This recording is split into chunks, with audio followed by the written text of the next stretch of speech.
Assalamualaikum warahmatullahi wabarakatuh. Ciri dan karakter setiap muslim, dimanapun mereka berada di muka bumi ini, maka karakter dan sifat ini bagian daripada perangai dia. Yaitu bab ke-75, bab memaafkan dan berpaling dari orang-orang bodoh. Bab ini mulia sekali. Tentu berat bagi orang yang tidak menggunakan keimanan di saat dia harus memaafkan orang yang berbuat salah pada dia. Kalau kita berjalan dengan akal manusia, apalagi ditunggangi dengan bisikan-bisikan syaitan, kita akan berpikir, untuk apa saya maafkan? Dia sudah menggibah saya, dia sudah memfitnah saya, dia sudah menyakiti saya, dan apapun alasannya.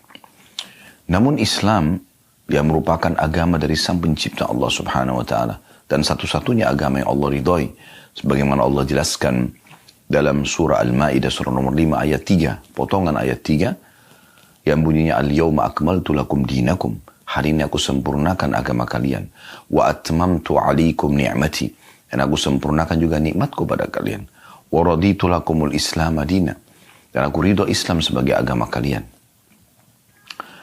Ini menjelaskan kepada kita sebagaimana Allah perintahkan, justru di saat itu kita disuruh memaafkan. Subhanallah. Hasil survei di masa kita sekarang dengan berkembangnya teknologi, ternyata orang yang bisa mengontrol emosinya, orang yang bisa mudah memaafkan dan lapang dada, justru itu yang banyak selamat dari penyakit-penyakit kronis yang banyak menimpa orang di masa kita sekarang. Justru itu yang menjauhkan seseorang dari penuaan dini. Ya. Dan juga hubungan dia dengan Tuhannya Allah Subhanahu wa taala baik karena Allah perintahkan untuk itu, dan hubungan dengan manusia pun jadi baik. Dan di sini dikatakan bab memaafkan dan berpaling dari orang-orang bodoh. Maksudnya orang-orang yang menggunjing kita, yang memfitnah kita, menyakiti kita, orang bodoh. Mereka itu orang-orang yang tidak faham. Kalau mereka faham, mereka tidak akan melakukannya. Mereka justru sangat bodoh karena mengikuti hawa nafsunya. Yang nanti akhirnya Allah akan murka dengan dia sebagai pencipta karena Allah larang orang untuk melakukan perbuatan-perbuatan tersebut. Menggunjing, memfitnah, menyakiti orang lain, dan segala macam jenis-jenisnya. Atau jenis-jenis yang serupa dengan itu dari pelanggaran. Kayak memukul, mencaci, mencerca, dan seterusnya. Dan juga dia akan merusak hubungan dia dengan manusia. Orang yang dia gunjing, orang yang dia fitnah, orang yang dia sakiti, itu akan membenci dia. Dan orang-orang yang disakitin ini punya masa, punya keluarga, punya teman-teman yang bisa dia pengaruhi juga untuk membenci orang tersebut. Oleh karena itu, apa manfaatnya? Nabi SAW mengajarkan kepada kita banyak contoh dalam kehidupan beliau SAW. Beliau sangat jauh dari emosional, dendam, ya. Kemudian juga putus asa, ya, yang biasanya muncul justru karena permasalahan-permasalahan seperti ini. Jadi seperti orang karena disakitin maka dendam, balas dendam. Balaslah kebodohan dengan kebodohan. Nabi SAW tidak pernah lakukan itu. Wahsy saja yang sudah jelas membunuh pamannya di perang Uhud, masuk Islam, membebaskan kota Mekah, Nabi SAW menerimanya. Abdullah bin Abi Syarh, sepupunya Utsman bin Affan yang masuk Islam, kemudian dia menjadi penulis wahyu Nabi, lalu kemudian dia murtad dan dia mengiklankan kemurtadannya di Mekah, dan dia mengatakan semua yang saya tulis dari ayat-ayat Al-Quran yang Muhammad suruh itu saya palsukan. Lalu Nabi SAW mengatakan sungguh dia telah berdusta, dia tidak mengarang-arangnya karena wahyu menyampaikan itu benar, dia hanya ingin mengacaukan saja. Namun pembebasan kota Mekah juga masuk Islam. Hindun yang sangat membenci Islam, pembebasan kota Mekah juga masuk Islam dan diterima oleh Nabi SAW. Ada orang Badui pernah datang, menarik dengan keras imamah dan baju Nabi SAW sambil berkata kasar, berikanlah harta Allah yang dipercayakan kepadamu untukku. Nabi SAW sambut dengan senyum. Jadi ternyata sifat seperti ini karakter seorang mukmin. Bukan menandakan dia lemah, tapi justru dia tidak menanggapi kebodohan orang-orang dengan kebodohan juga. Kalau seandainya ada orang yang menggunjing kita, lalu kita balas dengan gunjing, dia buruk, dia berdosa, dia dibenci, sama juga kita. Kalau dia memfitnah, lalu kita ikut juga memfitnah, maka sama saja posisi kita, tidak ada bedanya satu sama yang lain. Kalau dia menyakiti, kita juga menyakiti, sama saja. Ya. Bahkan dalam sebuah hadis, ya, dikatakan kalau seandainya Ya, kalau seandainya seseorang itu terzalimi di dunia, kemudian dia tidak membalasnya, maka dia akan mengambil haknya sempurna pada hari kiamat nanti.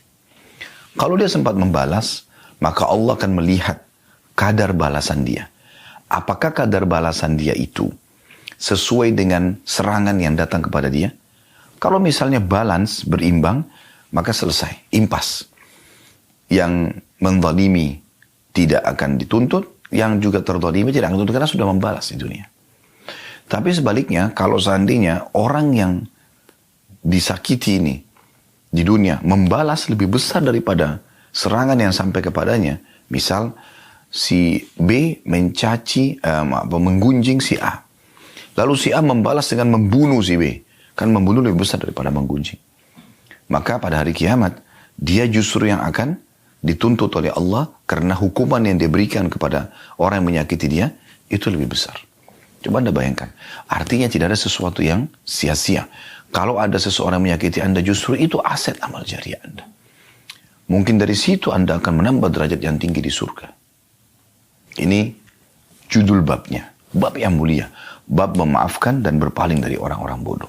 Kita coba dengarkan teman-teman sekalian dalil-dalil yang diangkat oleh Imam Nawawi rahimahullah. Dimulai dari surah Al-A'raf ayat 199 beliau angkat, yang berbunyi firman Allah Subhanahu wa taala, "Khudhil afwa wa'mur bil 'urfi wa'arid 'anil jahilin." Ini sesuai dengan judul ya. Artinya, jadilah pemaaf wahai Muhammad dan suruh umatmu juga. Dan suruhlah orang mengerjakan yang baik atau ma'ruf, serta berpalinglah dari orang-orang bodoh. Nah, ini 3 pesan ilahi dalam ayat ini. Surah Al-A'raf 199. Perhatikan pesan Allah, khudil afwa. Jadilah selalu pemaaf. Tenangkan diri Anda. Anggap itu angin lalu. Memaafkan antara kita dengan Tuhan Allah Subhanahu wa ta'ala. Dan Allah ingin kita seperti itu. Kita kan awet muda. Kita akan jauh dari penyakit-penyakit kronis. Kita dapat pahala. Dan juga kita bisa meraih hati orang-orang justru yang menyakiti kita. Mungkin dia menjadi penyebab hidayahnya. Disuruh dalam ayat ini, atau Allah SWT menyuruh Nabi Muhammad SAW, dan sekaligus untuk orang-orang beriman. Khudil afu. Jadilah pemaaf itu. Pesan yang kedua. Wa'mur bil 'urfi. Perintahkan orang untuk berbuat kebaikan. Ingatkan baik-baik. Yang kamu lakukan ini salah loh. Jangan. Allah marah. Allah larang. Islam melarang. Nanti akhirnya orang-orang akan menjauh dari kamu. Walaupun dia emosional. Kita dengan tenang. Wa'mur bil 'urf. Perintahkan kebaikan-kebaikan. Kalau orang berbuat jahat sama kita, motivasi dia untuk sadar. Yang ketiga pesannya, wa'arid 'anil jahilin. Jauhi orang-orang yang bodoh, berpaling saja. Kalau sudah dinasihatin, kita nggak balas, tetap aja dia sibuk mencari kesalahan kita. Udah arid, tinggalkan saja. Tahu saya tanggapin. Ada orang di zaman masa kita sekarang, subhanallah, sibuk. Dia diserang di media, dia balas juga di media. Akhirnya, dua-duanya buruk. Coba Anda ambil resep sederhana. Jangan ditanggapin. Tidak usah ditanggapin. Anda punya akun media, Anda tinggal berikan gambaran kalau Anda tidak seperti itu. Selesai. Kalau Anda pun benar apa yang mereka ucapkan, kesempatan itu teguran. Anda jadikan bahan untuk Anda taubat kepada Allah SWT. Anda perbaiki, taubat kepada Allah, selesai. Kata Nabi SAW, at-taubat tajubbu ma qablaha. Taubat akan menghapuskan semua kesalahan yang lalu, termasuk bekas-bekasnya. Artinya, Allah Azza wa Jal akan, ya, dengan kita taubat, akan memperbaiki keadaan itu. Walaupun tadinya kita salah. Jadi sederhana. Ayat yang kedua, surah Al-Hijr ayat 85. Allah juga memerintahkan Nabi Muhammad SAW, fasfahis safhal jamil. Maka maafkanlah mereka dengan cara yang baik. Nah, ini juga pesan penting ini ya. Safhal jamil maksudnya pemaafan yang baik. Bukan, udah saya maafin. Enggak. Alhamdulillah. Kalau kamu sudah menyadari kesalahan kamu, saya maafin. Tulus dari hati karena Allah. Ingat, muamalah seorang muslim sama Tuhannya. Di depan dia ini hanya sebab-sebab yang Allah datangkan. Ada tetangga yang menyakiti dia, ada teman yang menyakiti dia, pasangan hidup menyakiti dia.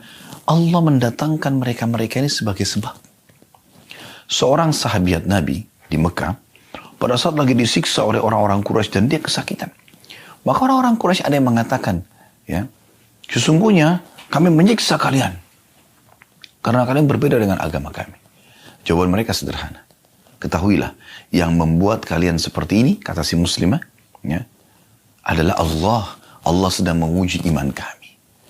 Allah datangkan orang-orang untuk menguji iman kita. Tidak semuanya kehidupan mulus. Ada saja cobaan-cobaan yang datang. Tapi Allah memberikan kita cara.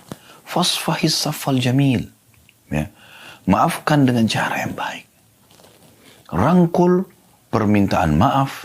Rangkul taubatnya seseorang. Ya. Pengembalian hak Anda walaupun sudah berlalu dengan baik. Ingat, itu perintah Sang Pencipta Allah. Kita bermuamalah dengan Allah Subhanahu wa ta'ala yang selalu menilai hamba-hambanya dan mengawasinya. Sifat Allah Al-Hayyul Qayyum, Maha hidup dan selalu mengurus hamba-hambanya.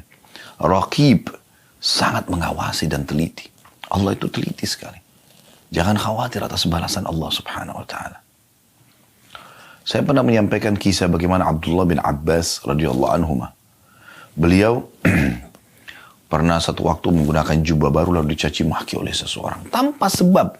Ketemu di jalan tiba-tiba. Mentang-mentang kamu itu keturunan keluarga Rasulullah. Mentang-mentang kau sahabat Nabi. Mentang-mentang. Abdullah bin Abbas diam. Tidak jauh. Orang-orang di sekitarnya sudah jengkel nih murid-muridnya segala macam. Ini siapa orang ini? Mencaci maki seorang ulamanya. Sahabat dan ulamanya muslimin.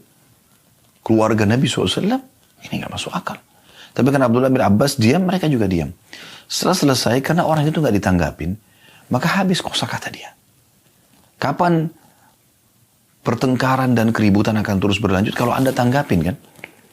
Karena walaupun Anda benar, Anda juga jadi berubah sikap.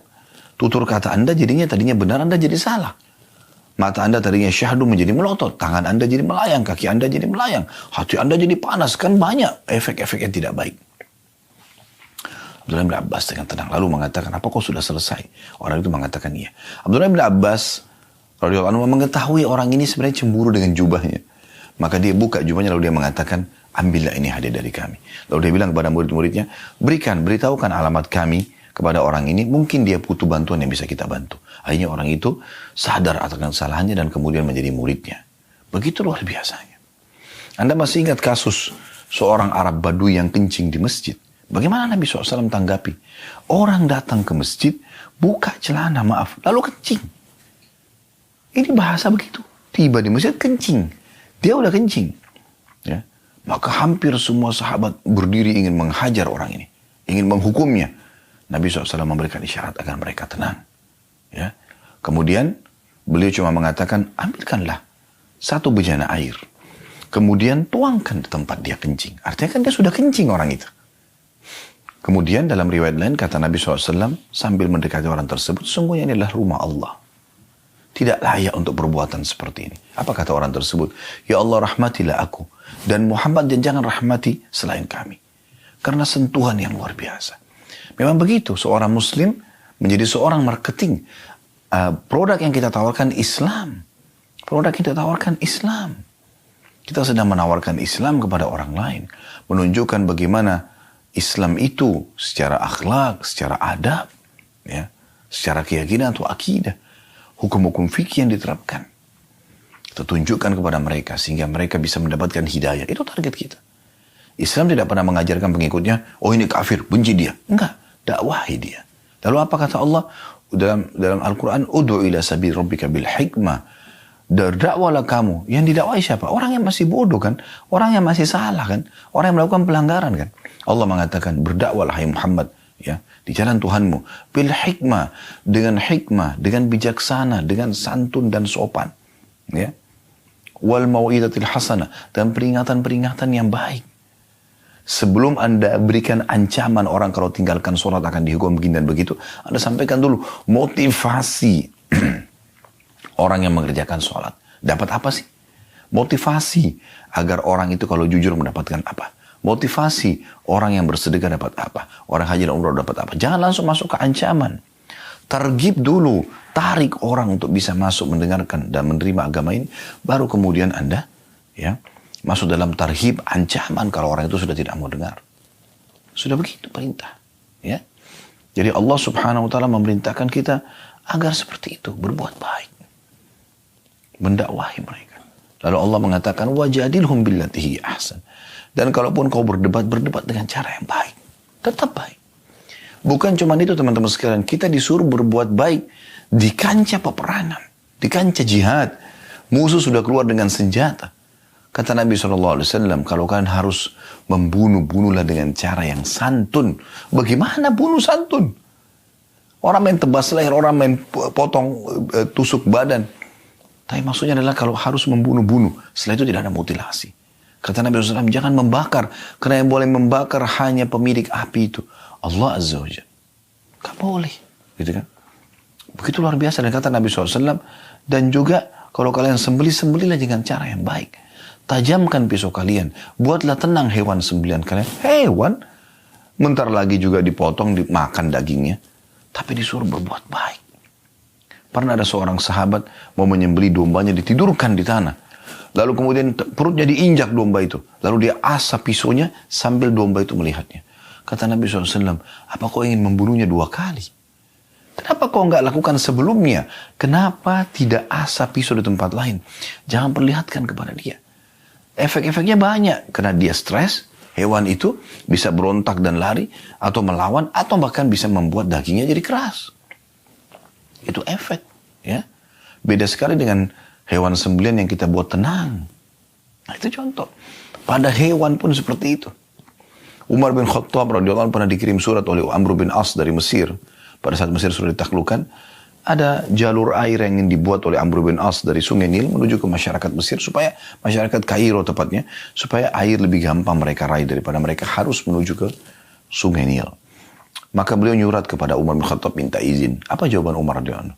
Saya khawatir, hai Amr, engkau akan membebankan tanah di atas kemampuannya. Tanah aja disayang. Tanah. Tapi dia, subhanallah, dengan keimanannya memahami masalah itu. Perhatikan bagaimana luar biasanya. Kemudian dalil yang ketiga, surah An-Nur, ayat 22 diangkat oleh Imam Nawawi rahimahullah. Bunyinya, wal ya'fu wal yasfahu ala tuhibbuna ayyakfirallahu lakum. Dan hendaklah mereka memaafkan dan berlapang dada. Apakah kalian tidak suka bahwa Allah mengampuni kalian? Ayat ini, surah Nur ayat 22 turun kepada Abu Bakar radhiyallahu anhu. Anda mungkin sudah pernah dengar kisah kami sampaikan, ya. Kisahnya unik sekali, kisah ifk. Kisah tuduhan zina, fitnah zina Aisyah dengan Safwan radhiyallahu anhu. Padahal mereka berdua lepas dari masalah hal tersebut. Salah satu yang menyebarkan isu gosip tersebut adalah sepupu Abu Bakar atau sepupu Aisyah. Yang dia selama ini dibiayai hidupnya oleh Abu Bakar. Setelah Abu Bakar tahu, Abu Bakar boikot orang itu. Manusiawi. Masa orang ini dibiayai hidupnya, masih keluarga lagi, masih sepupu. Lalu dia menyebarin gosip fitnah itu. Ya. Ada yang mengatakan namanya Musri bin Abi Musri, mengatakan kalau salah Marthad bin Abi Marthad, ya. Salah satunya seingat saya. Karena ada 3 orang yang waktu itu kena cambuk, dia sebagai sepupunya Abu Bakar atau sepupunya Aisyah, ya, salah satunya. Kemudian yang kedua Hamna binti Jahash, ini adalah iparnya Nabi SAW, ya, saudaranya Zainab binti Jahash. Dan yang ketiga penyairnya Nabi Hasan bin Thabit radhiyallahu anhu majma'in. Mereka juga ikut sebarin gosip tersebut gitu. Tapi pada saat itu Abu Bakar akhirnya mengambil satu keputusan. Ini orang nggak tahu diri, udah dibantu, ya, masih kerabat, ngapain sebarin gosip tanpa memastikan? Akhirnya Abu Bakar memboikot. Mulai sekarang tidak ada bantuan lagi buat kamu. Apa yang terjadi? Allah subhanahu wa ta'ala turunkan surah An-Nur ayat 22. Ya, kalau dari awal ayat tentunya, dan janganlah orang-orang yang Allah berikan kelebihan harta kepada mereka mengatakan kepada sanak kerabatnya. Ya. Kalau ya, mereka tidak akan dimaafkan. Kita bisa lihat surah An-Nur, ya. Saya coba buka ayat lengkapnya. Surah nomor 24, Allah berfirman, Anda bisa buka surah An-Nur surah nomor 24 ayat 22, wala ya'tali ulul fadli minkum was-sa'ati an yu'tu ulil qurba wal masakin wal muhajirin fi sabilillah wal ya'fu wal yasfahu ala tuhibbuna yakfirallahu lakum wallahu ghafurur rahim. Dan janganlah orang-orang yang mempunyai kelebihan dan kelapangan di antara kamu bersumpah, karena Abu Bakar bersumpah mengatakan, demi Allah saya tidak akan bantu kamu lagi. Ya, kepada sepupunya, ya. bahwa mereka tidak akan memberi bantuan kepada kaum kerabatnya, karena orang ini masih kerabatnya, orang-orang yang miskin dan orang-orang yang hijrah pada jalan Allah.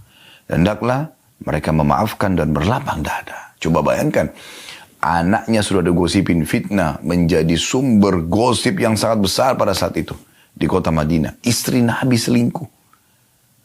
Abu Bakar sangat terpukul. Yang sebarin sepupunya. Bersumpah langsung Abu Bakar, saya tidak akan bantu kamu lagi demi Allah. Maka Allah menyuruh apa? Perhatikan. Dan janganlah orang-orang yang mempunyai kelebihan harta dan kelapangan, ya, di antara kamu bersumpah bahwa mereka tidak akan memberikan bantuan kepada kaum kerabatnya. Ini orang. Ya. Orang-orang miskin, dia juga miskin. Dan orang-orang yang hijrah pada jalan Allah, dia termasuk hijrah dari Mekah. Ya, orang Mekah ini, muhajirin. Dan bahkan ikut di Badr. Maka Allah mengatakan, hendaklah mereka memaafkan dan berlapang dada.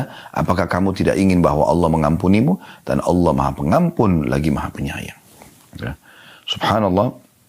Pada saat turun ayat ini, kata Abu Bakar sambil menangis, betul Tuhanku, aku ingin engkau memaafkanku. Maka dia pun membayar sumpahnya. Ya. Kemudian setelah itu dia kembali memberikan bantuan kepada sepupunya yang tadi, ya, menyebarin gosip, ya, dan dia maafkan. Dan tentu dia tetap kena hukuman sepupunya Abu Bakar itu, ya, kena cambuk, menyebarin gosip di 80 derah gitu. Nah, ini poin yang luar biasa.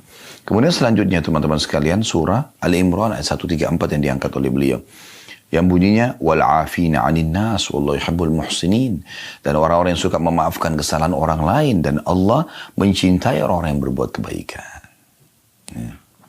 Jadi di sini Allah mengatakan wal afina 'anil nas, yang suka memaafkan banyak manusia, bukan hanya satu orang, ya. Banyak orang. Berulang kali terjadi dalam hidupnya. Mudah sekali memaafkan, sudahlah gitu lah. Tapi tetap, ya, dia akan mendapatkan haknya di sisi Allah Subhanahu wa taala. Ya. Dan Allah menyukai orang-orang yang berbuat kebaikan. Kebaikan maksud di sini diantaranya adalah memaafkan orang. Kemudian surah Asy-Syura, ini dari Al-Quran yang terakhir yang diangkat oleh beliau, ayat 43. Yang bunyinya, wala man sabara wa ghafara inna dzalika lamin azmil umur. Tetapi barang siapa yang bersabar dan memaafkan, sesungguhnya yang demikian itu termasuk perbuatan yang mulia. Barang siapa yang bersabar gangguan orang dan memaafkan, sudahlah, gitulah. Orang bodoh, orang nggak paham. Gitu. Ya. Maka sesungguhnya, ya, itu termasuk perbuatan yang mulia. Lalu kata Imam Nawawi rahimahullah di sini, dan ayat-ayat dalam bab ini cukup banyak dan dikenal. Kita akan masuk ke hadis pertama, saudaraku seiman, dalam bab ini, bab 75, bab memaafkan dan berpaling dari orang-orang bodoh, hadis nomor 648 dari awal belajar. Betul, alhamdulillah kita sudah mempelajari 648 hadis, bahkan lebih daripada itu, karena terkadang dalam satu urut nomor seperti ini ada beberapa hadis atau beberapa riwayat. Hadis ini berbunyi dari Aisyah radhiyallahu anha, beliau berkata kepada Nabi SAW, hal ata alaika yawmun kana ashadda min yawmi Uhud? Qala laqad lakitu min qawmiki wa kana ashaddu ma lakitu minhum yawm al-aqabah idh aradtu nafsi ala ibni Yalayl ibn abdi Yalayl ibn abdi kullal.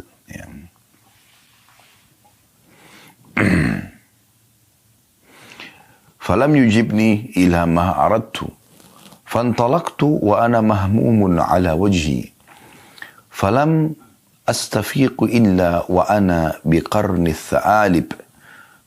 الثعالب فرفعت رأسي وإذا أنا بسحابة قد أظلتني فنظرت فإذا فيها جبريل عليه السلام فناداني فقال إن الله تعالى قد سمع قول قومك لك وما ردوا عليك وقد بعث إليك ملك الجبال لتأمره بما شئت فيهم فناداني ملك الجبال فسلم علي ثم قال يا محمد إن الله قد سمع قول قومك لك وأنا ملك الجبال وقد بعثني ربي إليك لتأمرني بأمرك فما شئت إن شئت أطبقت عليهم الأخشبين Faqala Nabi sallallahu alaihi wasallam bal arju an yukhrijallahu min aslabihim man ya'budullaha wahdahu la yusyriku bihi syai'a.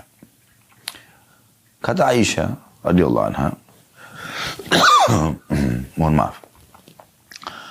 Apakah engkau pernah mengalami suatu hari yang lebih berat daripada perang Uhud? Beliau menjawab sallallahu alaihi wasallam, aku benar-benar telah mendapatkan apa yang aku dapatkan dari kaummu ya Aisyah. Yang paling berat yang aku terima dari mereka adalah pada hari Aqabah. Ketika itu aku menawarkan diri kepada putra Abdul Lail bin Abdul Kulal. Ternyata dia tidak menyambut apa yang aku inginkan. Maka aku pergi dengan sangat sedih sepanjang perjalananku. Aku tidak tersadarkan diri kecuali ketika sampai di Qarn Tha'alib. Ya. Ini ada tulisan footnote nomor 507, tempat ihram atau miqat bagi penduduk Najd.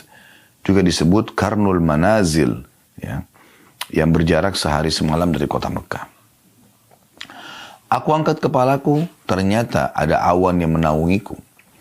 Aku memperhatikannya, ternyata di sana ada Jibril alaihissalam. Dia memanggilku dan mengatakan, sesungguhnya Allah Ta'ala mendengar ucapan kaummu terhadapmu dan penolakan mereka terhadapmu.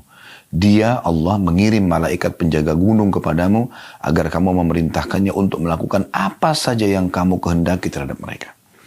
Maka malaikat penjaga gunung pun memanggilku dan mengucapkan salam. Kemudian berkata, wahai Muhammad, sesungguhnya Allah telah mendengar ucapan kaummu terhadapmu. Aku adalah malaikat penjaga gunung. Aku diutus oleh Tuhanmu kepadamu agar kamu memerintahkanku dengan perintahmu. Terserah engkau. Kalau kamu mau, aku akan menjatuhkan Akhsyabain atau dua gunung ini kepada mereka. Maka Nabi SAW bersabda, justru aku berharap semoga Allah melahirkan dari tulang sulbi mereka orang-orang yang menyembah Allah Subhanahu wa Ta'ala dan tidak menyekutukan apapun dengannya. Hadits ini riwayat Bukhari dan Muslim. Baik teman-teman sekalian, hadits ini kita jelaskan dulu secara global ya.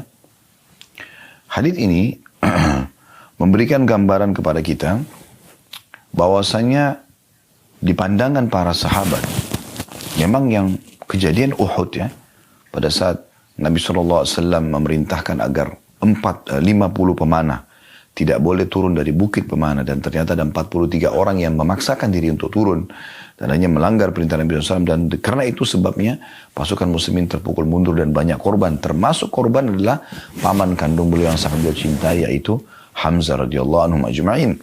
Walaupun ini mati syahid, tapi kejadian itu membuat Nabi berpikir kenapa harus ada seperti ini. Dan kata Umar radhiyallahu anhu, aku tidak pernah melihat Nabi SAW menangis sesedih pada saat kejadiannya Uhud, melihat jenazahnya Hamzah yang dimutilasi radhiyallahu anhu. Yang penting Aisyah sempat bertanya pada saat itu, wahai Rasulullah, ada enggak sesuatu yang lebih berat bagi anda dibandingkan hari Uhud? Maka kata Nabi SAW, ada, yaitu gangguan-gangguan dari kaum wahai Aisyah.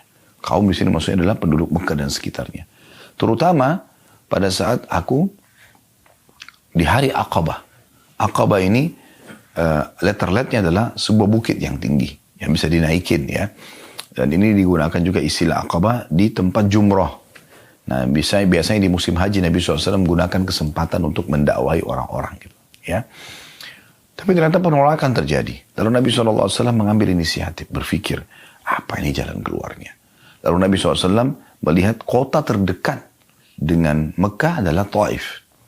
Maka beliau pun pergi ke sana dan bertemu dengan pimpinannya. Nah, tadi disebutkan ya nama orang tersebut ya, Ibnu Abdi, Yalail ibni Abdi Kulal ya. Atau Kulal, maaf, Ibni Abdi Kulal. Dan ternyata dia juga menolak. Maka setelah itu Nabi SAW mengatakan, saya pun pergi meninggalkan Taif dalam kondisi saya sangat sedih. Mahmum. Sedih, kenapa agama yang ditolak? Padahal ini kebenaran.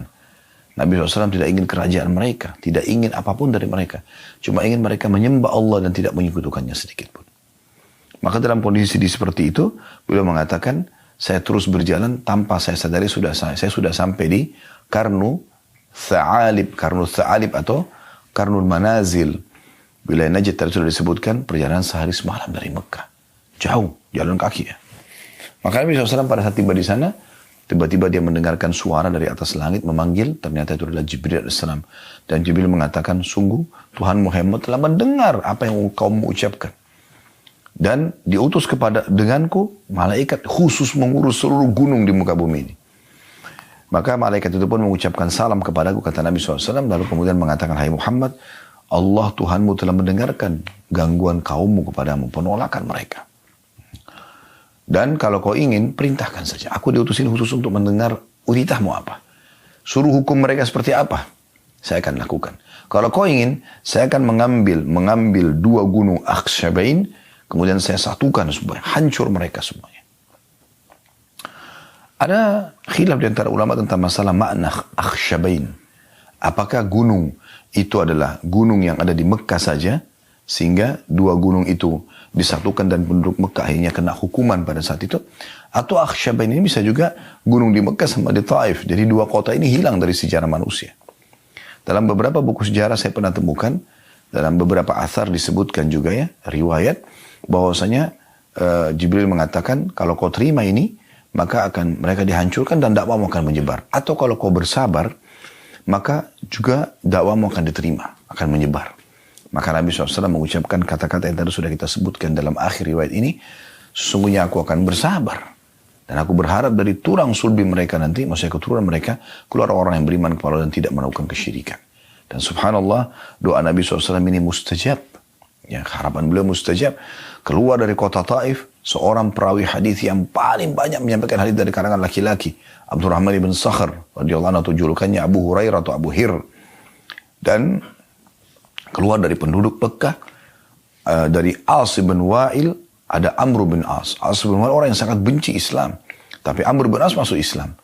Keluar dari Abu Jahal, ada Ikrimah bin Abi Jahal, masuk Islam. Abu Jahal Fir'aunnya umat ini, tapi anaknya masuk Islam. Ya. Kemudian dari Umayyah bin Khalaf, ada Safwan bin Umayyah bin Khalaf, masuk Islam. Safwan, gitu ya. Jadi banyak yang lahir dari Al-Walid, ya, lahir Khalid bin Walid. Mereka orang-orang yang benci dengan Islam, ayah-ayah mereka, tapi dari keturunannya keluar orang yang beriman kepada Allah Subhanahu wa taala. Baik, kita langsung masuk saja ke pelajaran pertama dari hadis.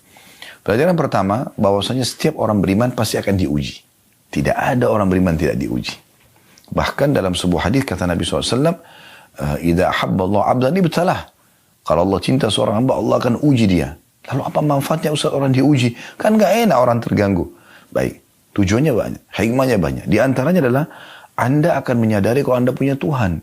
Dan itu adalah panggilan yang sangat cepat agar Anda segera kembali ke Tuhan Anda. Karena kita kalau lagi sakit, diganggu orang, kita jadi lebih gampang untuk wudu, sholat, tunduk kepada Allah, minta agar diberikan jalan keluar.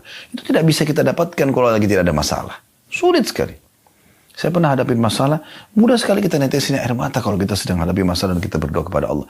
Tapi kalau lagi tenang-tenang saja, kita mau menangis susah gitu kan. Sementara menangis, karena Allah SWT bagian daripada ibadah. Bahkan kata Nabi SAW, di antara 7 golongan yang akan Allah naungi pada hari kiamat, tidak ada naungan kecuali dengannya adalah seseorang yang mengingat Allah sendiri lalu dia meneteskan air mata. Dan kata Nabi SAW, tidak akan tersentuh api 2 mata yang menangis karena Allah Subhanahu wa taala. Ini luar biasa gitu. Dan Nabi SAW berlindung dari mata yang tidak pernah meneteskan air mata. Wa min ainin ainin la tadma. Dan jangan sampai Allah mataku ini tidak pernah menangis gitu.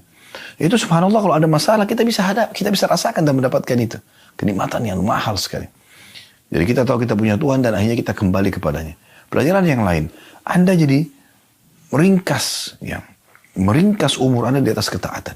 Kalau orang kalau lagi ada masalah, dia sulit untuk berbuat dosa. Dosa itu kan terjadi kalau orang lagi banyak waktu lowongnya, lagi santai. Tapi kalau orang sakit, lagi ada masalah, dia tidak akan melakukan dosa. Dia ingin keluar dari permasalahannya, dia ingin mendapatkan solusinya. Kemudian yang ketiga, hikmah yang Anda bisa ambil dari masalah-masalah yang sedang terjadi dari ujian itu adalah Anda jadi ambil pelajaran dan dapat pengalaman hidup. Ya, ternyata ada orang yang berbuat begini dan kalian kita tidak terjerumus lagi. Kan jadi pelajaran. Dan itu mahal sekali.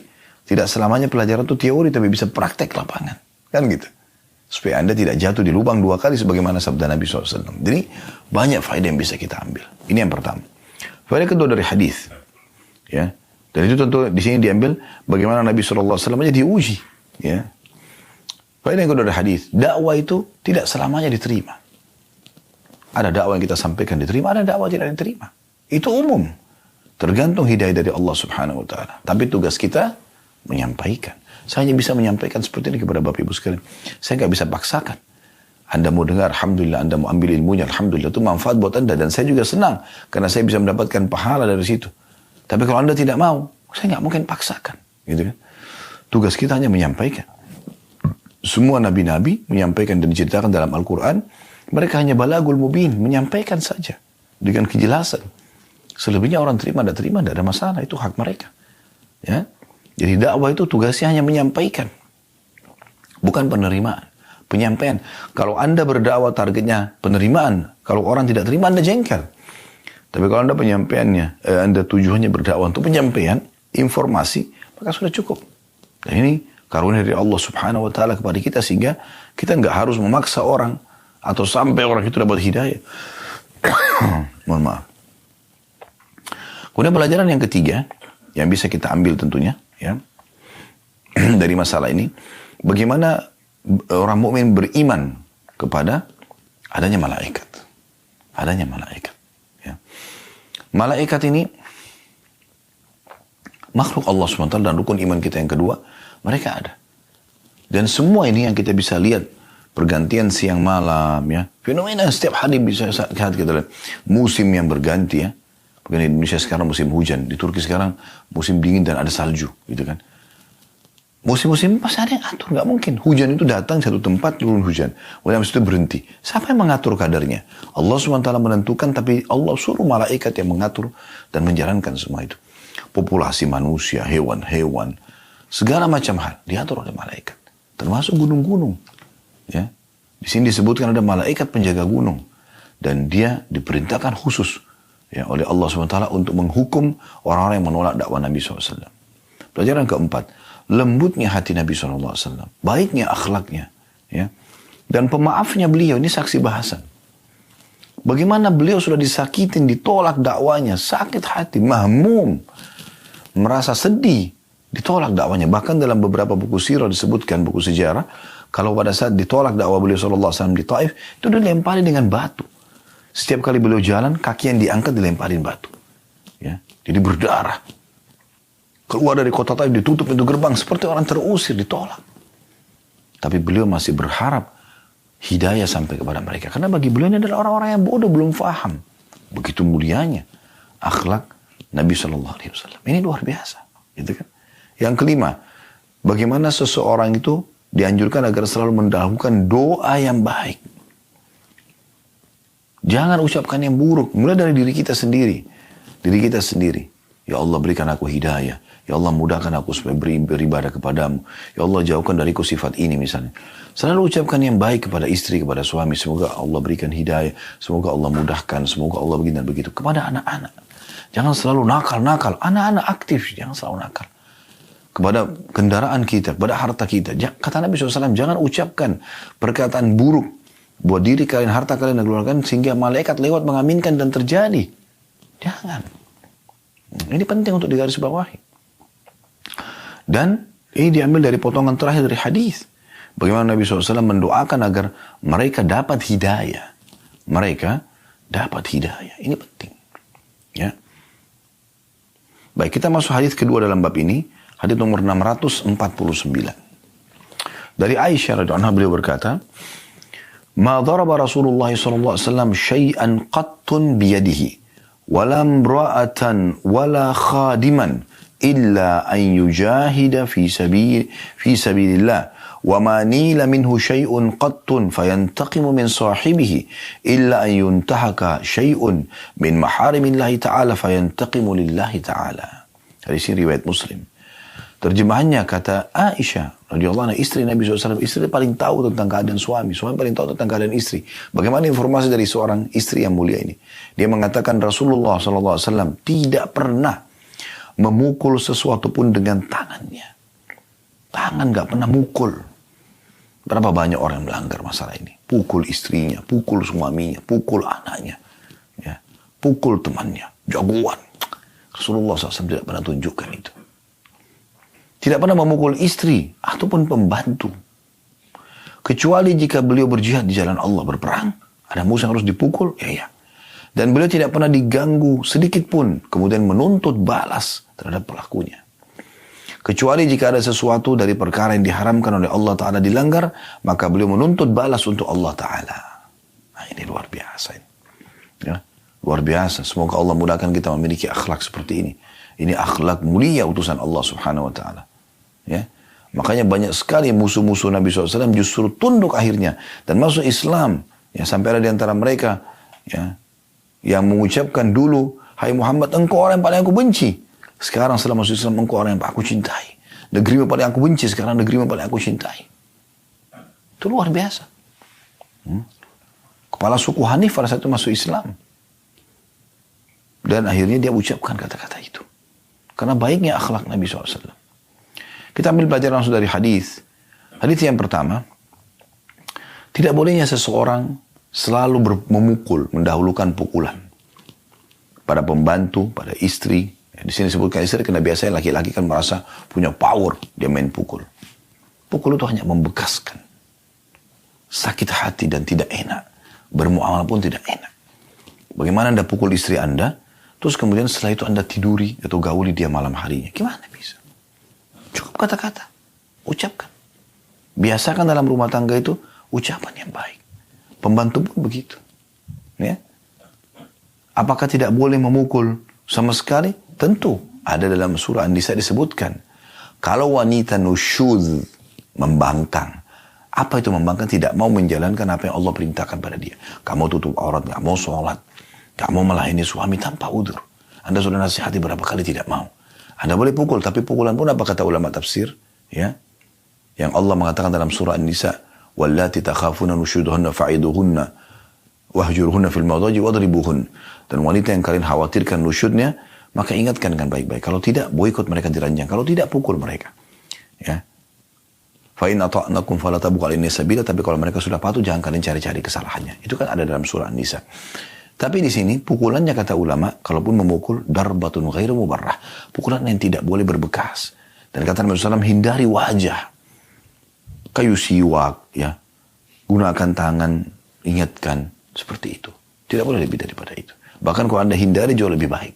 Makanya dikatakan sini, perhatikan perkataan Aisyah, ma dharaba Rasulullah SAW syai'an qattun. Dalam bahasa Arab, qat itu sama sekali tidak pernah. Ya. Tidak pernah bisa SAW memukul sama sekali dengan tangannya. Apapun. Itu luar biasa itu. Ya. Ada orang kadang-kadang bercanda. Mukul meja. Mukul pintu. Kasar. Orang langsung nilai dia negatif. Kenapa harus dengan mukul? Tangan ini untuk salaman. Untuk berzikir. Untuk bekerja cari rezeki halal. Makanya disebutkan dalam beberapa riwayat. Tangan Nabi SAW itu. Ya kalau sahabat menggambarkan kami menyentuhnya. Lebih lembut daripada sutra. Tidak pernah mukul. Itu luar biasa. Berapa banyak suami yang tidak mau tahu masalah ini, main pukul istrinya. Sampai istrinya kadang-kadang terpaksa bertahan hanya karena ekonomi misalnya. Karena terlalu suka sama dia. Lalu apa? Apa yang bisa dibanggakan dari seorang suami kalau istrinya merasa takut dengan dia? Gak ada manfaatnya. Kalau sayang, cinta, hormat, iya. Segan, iya. Tapi takut karena kasarnya. Tidak ada manfaatnya. Pelajaran yang kedua, kalau boleh seseorang memukul, tapi di jalan Allah. Dikatakan sini, illa an yujahida fi sabilillah. Kalau jalan Allah beda. Berperang. Itu pun, ingat tadi hadis yang sudah kita sebutkan ya. Dalam Rasulullah SAW, kalau kalian harus membunuh-bunuhlah dengan cara yang santun. Pelajaran yang ketiga, tidak dianjurkannya setiap muslim untuk balas dendam. Kecuali yang dilanggar adalah hukum Allah, dihukum sesuai dengan hukuman Allah. Nah ini diambil potongan terakhir hadis. Wa manila minhu syai'un qattun fayantakimu min sahibihi. Nabi SAW tidak pernah disakiti secara pribadi. Kemudian beliau balas dendam. Tidak pernah balas kebodohan dengan kebodohan. Ghibah balas dengan ghibah. Fitnah dengan fitnah. Tidak pernah Nabi balas dengan itu. Tidak dibalas dengan itu. Illa an yuntaka syai'un ya, min maharimillahi ta'ala. Fayantakimu lillahi ta'ala. Kecuali ada hal-hal yang Allah tentukan, yang Allah haramkan lalu dilanggar, maka beliau membalas dendam karena Allah. Kayak orang berzina dicambuk atau dirajam atau pencuri dipotong tangannya karena pelanggaran agama. Kalau beliau pribadi tidak sama sekali. Ini pelajaran luar biasa. Hadis selanjutnya nomor 650. Hadis ketiga dalam bab ini dari Anas radhiyallahu anhu, beliau berkata, "Kuntu amshi ma'a Rasulillah sallallahu alaihi wasallam wa alaihi burdun najraniyun ghalidul hashiyah. Fa'adrakahu a'rabiyyun fajabadahu biridaihi jabzatan shadidah. فنظرت إلى صفحة عاتق النبي صلى الله عليه وسلم وقد أثرت بها حاشية الرداء حاشية الرداء من شدة جبذته ثم قال يا محمد مر لي من مال الله الذي عندك فالتفت إليه فضحك ثم أمر له بعطاء." Hadis ini riwayat Bukhari Muslim. Kata Anas radhiyallahu anhu, saya pernah berjalan bersama Rasulullah SAW. Beliau mengenakan kain burda buatan Najran yang tebal pinggirnya. Tiba-tiba seorang badui menyusulnya, lalu dia menarik kain selempang beliau dengan keras sekali. Maka saya melihat leher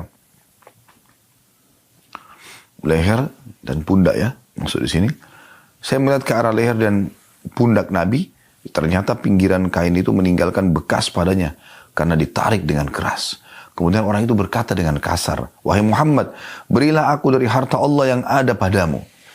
Maka beliau menoleh kepadanya sambil tersenyum. Kemudian beliau memerintahkan untuk memberinya. Luar biasa akhlak Nabi SAW. Ya. Andai saja setiap muslim mempraktikkan ini, luar biasa. Tidak balas kebodohan orang dengan kebodohan. Gitu ya. Nabi SAW tahu orang ini bodoh. Tidak paham. Kadang-kadang mungkin kita terbiasa dengan satu kondisi, tutur pola lah ya, pola tidur, pola makan, pola berbicara. Orang lain juga terbiasa dengan pola tentu. Mungkin dia tidak seperti kita levelnya. Kalau Anda merasa orang itu kasar misalnya, jahat atau apa saja, dia tidak paham. Kalau dia paham seperti Anda, tidak mungkin kan dia kerjakan. Nah ini poin penting untuk difahami gitu. Kita langsung saja ambil pelajaran. Bagaimana yang pertama, sabarnya Nabi SAW. Dan bijaksananya beliau menghadapi orang-orang yang kasar seperti ini. Lagi jalan, tiba-tiba jubahnya beliau ditarik sampai berbekas, sayangkan sakitnya. Ya. Jadi sabar sekali Nabi SAW. Ya. Tambah lagi orang ini kasar. Hai Muhammad, bukan Rasulullah. Ya, ya Muhammad, murli min malillahi alladhi indak. Berikan aku dari harta Allah yang ada padamu. Coba. Kasarnya luar biasa. Kalau ada orang mau minta sedekah pada Anda begini ngomongnya, sambil tarik baju Anda, kasih saya. Mana uang yang Allah kasih kepada kamu? Kira-kira kita ngapain? Mungkin kita tonjok orang itu. Mungkin kita marah. Ya. Tapi subhanallah Rasulullah SAW tidak seperti itu. Balik, fadhahika.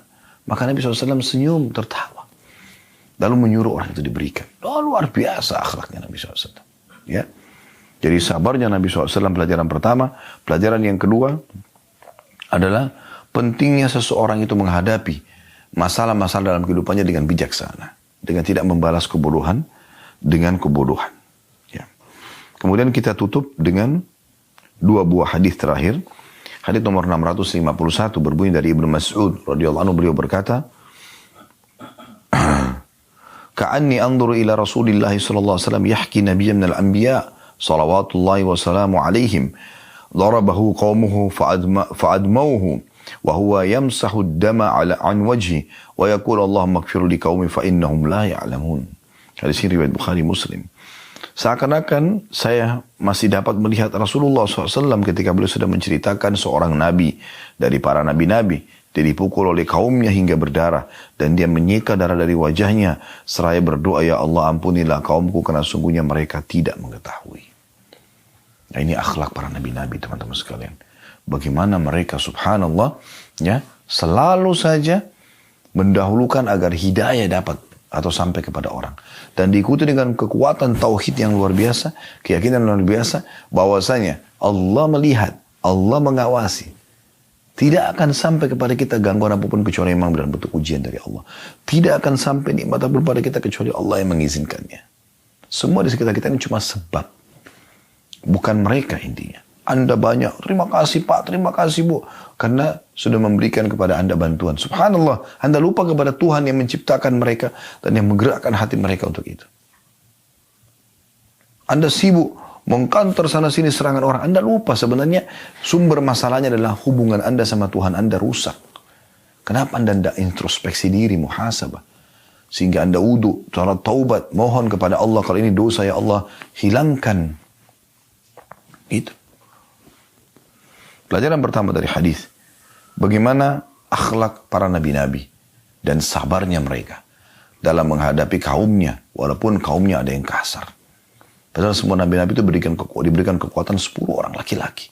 Bisa melawan, tapi tidak selalu menggunakan otot. Gunakan perkataan dan akhlak yang baik. Itu mahal sekali. Ya. Pelajaran yang kedua, pentingnya untuk selalu mendoakan doa yang baik. Di sini lagi berdarah, dihapus darah itu sambil Nabi itu mengatakan, kata Nabi SAW, ceritakan tentang Nabi seorang, tapi tidak sebutkan sih nabinya siapa ya. Allahumma gfir li qaumi fa innahum la ya'lamun. Ya Allah maafkan kaum, karena mereka tidak faham. Kalau mereka faham seperti kita, mereka tidak akan lakukan itu. Hadis terakhir dalam bab 75 ini adalah hadis nomor 652. Dari Abu Hurairah radhiyallahu anhu bahwa Rasulullah SAW bersabda, laisa syadidu bis-sur'ah. Laisa syadidu bis-sur'ah. Innama syadidu alladhi yamliku nafsahu 'indal ghadab. Hadis ini riwayat Bukhari Muslim. Orang yang kuat, bijaksana, dewasa, perkasa, bukanlah orang yang selalu menang gulat. Akan tetapi orang yang kuat adalah orang yang mampu menguasai dirinya pada saat marah. La ilaha illallah. Ini luar biasa. Ya. Justru keperkasaan, kebijaksanaan, kedewasaan, kekuatan dilihat pada saat orang bisa mengontrol emosinya. Ini hal yang luar biasa. Anda bisa lihat orang kalau baru belajar bela diri, mungkin kalau dia baru belajar beberapa jurus, dia akan selalu cari masalah di tengah jalan untuk menunjukkan kehebatannya. Tapi kalau orang sudah sampai pada masternya, mungkin dia tidak akan cari masalah. Tiba-tiba saja pada saat dia terdesak, baru kemudian dia keluarkan ilmu yang dia miliki. Si orang jadi segan, kan begitu. Jadi justru makin tinggi ilmu seseorang, dia makin bisa mengontrol emosinya. Nah itu puncak. Karena emosi ini teman-teman, kalau kita tidak kontrol, dia akan mengubah tutur kata yang tadinya lembut menjadi kasar. Dia akan ubah tadi tatapan mata yang syahdu menjadi melotot. Dia akan mengubah tangan yang tadinya bisa merangkul, malah memukul. Kaki yang bisa melangkah ke tempat yang baik, malah menendang, dan seterusnya. Ya. Jadi tidak baik. Dan Anda kalau satu kali sudah emosional pada seseorang, segala macam, nanti interaksi sama dia pasti akan ada batas. Ya, pasti ada batasnya. Karena orang masih mengingatkan, masih berbekas perbuatan buruk kita itu. Walaupun kita dalam kondisi benar ya. Makanya Nabi SAW mengatakan, ingat, laisa sur'atu bil ghadab. Laisa syadidu ya. Laisa asyadidu bis sur'ah. Bukan orang yang kuat itu dengan banyak bergulat, menang, kasar, banting pintu, teriak-teriak, pukul sana sini, melotot. Walakin innama syadidu alladhi yamliku nafsahu indal ghadab. Tapi orang yang kuat adalah justru orang yang bisa mengontrol emosinya pada saat dia marah. Karena kita kalau bisa kontrol emosi, maka dalam kondisi marah pun mata kita masih tetap syahdu, tangan kita masih tetap merangkul, lisan kita masih mengucapkan, maka ini dengan santun, maka ini akan menjadi sebuah pukulan yang sangat berat bagi musuh. Ya, karena kita dengan tenang menghadapi permasalahan. Ya, ini penting, subhanallah. Saya pernah punya pengalaman pada saat diundang dakwah di Amerika, karena visanya berlaku 5 tahun, ya kita tutup dengan ini. Maka satu waktu setelah saya datang sekali, datang yang kedua kali atau yang ketiga kali pada saat itu ya. Seingat saya datang sendirian. Lalu saya pikir visanya masih berlaku. Kemudian saya datang, seperti biasa saya langsung ke imigrasi. Rupanya, sebelumnya saya waktu datang ada satu surat panggilan dari KJRI kita di Los Angeles untuk waktu itu kalau tidak salah isi khutbah Idul Adha. Tapi kali ini tidak ada. Cuman teman-teman panitia mengatakan, Ustaz, kami mau saya datang lagi. Baik, kami sepakat lalu saya datang. Ternyata ini membuat masalah ini. Karena mereka menanyakan, kenapa datang? Kalau saya sebagai seorang turis kan harusnya ada travel yang menemani, nggak seperti ini. Ditanyalah segala macam hal. Kamu kerja apa? Kenapa datang di sini? Apa saja aktivitasnya? Siapa yang kamu kenal di sini? Segala macam. Sampai saya dikerumuni 5 orang pada saat itu. Ada kepala polisinya pun datang gitu. Dan dikawal seperti sedang melakukan perbuatan salah. Cuma karena saya merasa tidak bersalah, saya santai aja gitu. Saya santai sambil duduk, jawab apa yang mereka tanyakan gitu kan. Sampai terakhir saya memberikan nomor telepon panitia untuk ngobrol sama mereka gitu. Karena pada saat ditanya pun tinggal di mana, saya tidak tahu. Karena panitia juga pada saat itu tidak menyampaikan tinggal di hotel atau tinggal di rumah panitianya. Walaupun nanti setelah itu akan dikasih penginapan. Tapi setelah kami pindah-pindah beberapa kota, tadinya kami tinggal di rumah jamaah gitu kan. Subhanallah, setelah banyak pertanyaan yang terserang kepada kami, kenapa kamu datang gini, sampai ada kepala polisi mengatakan, saya punya teman-teman di Afghanistan mirip sama kamu ini. Saya berjenggot gitu kan. Kemudian Muslim lagi gitu kan. Mereka curiga. Maka saya santai saja menjawabnya. Sampai dia mengatakan, apa ada bahasa lain yang kamu kuasai selain Inggris? Karena ada beberapa kosakata juga yang sempat luput dari saya. Saya bilang saya bisa bahasa Arab. Dipanggillah seorang warga negara Amerika, petugas itu yang aslinya orang Mesir, bisa berbahasa Arab. Pertanyaan sama, saya jawab juga sama. Terakhir, pada saat dia sudah telepon ke panitia, lalu panitia itu memberikan gambaran. Kalau orang yang sedang depan kamu ini orang baik gitu, nggak usah dipermasalahkan dan saya menjaminnya. Dia kasihlah alamat segala macam. Terus tukar-tukaran nomor telepon sama ke polisi di situ. Terus subhanallah pada saat itu, ya, dia sempat ucapin kata-kata yang saya masih ingat. Dia mengatakan, saya dari awal tidak curiga sama kamu. Karena saya melihat kamu sangat tenang dalam menjawab. Kalau kamu ada masalah pasti kamu tidak tenang. Subhanallah. Saya padahal sebenarnya tenang karena saya melihat itu salah satu karakter seorang muslim dan memang kita tidak sedang bersalah. Kenapa harus merasa bersalah gitu? Kita datang baik-baik, kita beli tiket, kita punya visa, ya, dan seterusnya. Maka ini contoh saja teman-teman sekalian. Allahu a'lam.